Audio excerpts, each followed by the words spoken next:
شہید دانش جمالی کے قاتلوں کو گرفتار کرو۔ شہید دانش جمالی جدوجہد کمیٹی کی جانب سے میونسپل پارک سے دادو پریس کلب تک احتجاجی ریلی نکال کر دھرنا دیا گیا۔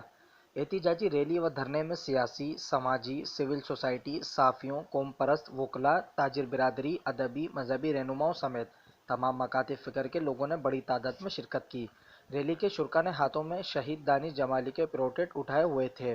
اس موقع پر ریلی کے شرکاء سے شہید کے ورثاء محمد رفیق جمالی، محمد امین جمالی، علی دادووالا، سینئر قوم پرست رہنما ڈاکٹر نیاز کلانی، دادو پریس کلب کے صدر صابر بھانڈ، مسلم لیگ نون کے رہنما سریٹ ہیبو، نیاز حسین پوار، مسلم محمد بخش کورائی، ایم عمیر پوار، سید امیر حیدر شاہ، گل حسن پوار، ایڈوکیٹ پیر ہینانی سمیت دیگر نے خطاب کرتے ہوئے کہا کہ 40 روز قبل تھانہ اے سیکشن کی حدود ریلوے اسٹیشن کے قریب موٹر سائیکل ڈکیتی کے دوران مزاحمت پر دانش جمالی کو قتل کیا گیا تھا۔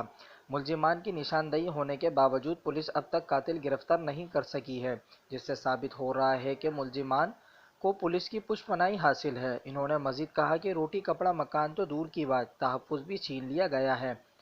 جرائم پیشہ عناصر دن دہاڑے دہناتے پھر رہے ہیں، شہری غیر محفوظ ہو گئے ہیں، پولیس امن امان قائم کرنے میں ناکام ہو چکی ہے۔